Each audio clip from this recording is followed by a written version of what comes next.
अस्सलामुअलैकुम। आज मैं आप लोगों के साथ शीर ख़ुरमा की रेसिपी शेयर करने वाली हूँ। बहुत ही ज़्यादा मज़े का बनता है। तो चलें अपनी इस रेसिपी को स्टार्ट करते हैं। शीर ख़ुरमा बनाने के लिए ये चीज़ें ले ली हैं। बारीक सवैयाँ ले ली हैं। 6 टीस्पून शुगर ले लिए। ज़ाफ़रान ले लिए। बारीक चॉप किए हुए बादाम ले लिए। 2 अदद इलायची। 1 कप मिल्क ले लिए। देसी घी ले लिए। आप कुकिंग ऑयल भी यूज़ कर सकते हैं। थोड़े से हमने काजू ले लिए। थोड़ा सा बारीक चॉप किया हुआ नारियल। थोड़े से हमने छुहारे ले लिए, इन्हें बारीक चॉप कर लिए। फ्राई पैन ले लिए। 2 टीस्पून देसी घी के डालेंगे। आप कुकिंग ऑयल का भी यूज़ कर सकते हैं। 2 अदद इलायची इसमें ऐड कर देंगे। हल्का सा इसे रोस्ट करेंगे। जब इलायची की खुशबू आने लग जाए इसमें हम सवैयाँ ऐड कर देंगे।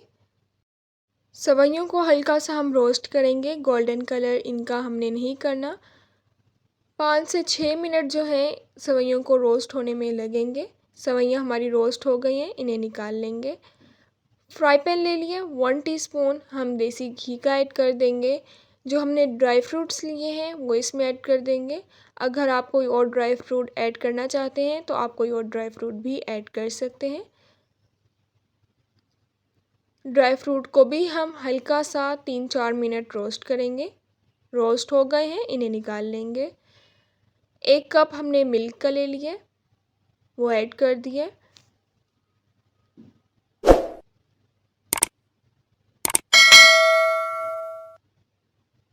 शुगर इसमें ऐड कर दूंगी। आप अपने टेस्ट के अकॉर्डिंग कम या ज़्यादा ऐड कर सकते हैं।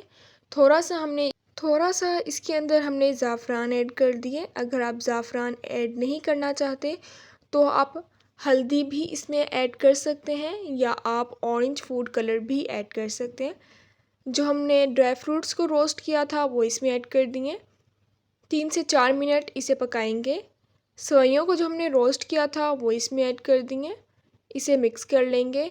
बहुत ही मज़े का जो है हमारा शीर ख़ुरमा बनकर तैयार होता है।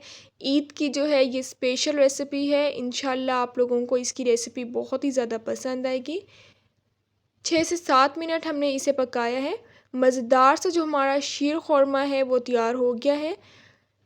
बहुत ही ज़्यादा मज़े का बनता है। इंशाल्लाह आप लोगों को इसकी रेसिपी बहुत ही ज़्यादा पसंद आएगी। खाने में बहुत ही ज़्यादा टेस्टी लगता है। अब मिलूँगी आप लोगों से अपनी नेक्स्ट वीडियो में, तब तक के लिए अल्लाह हाफ़िज़।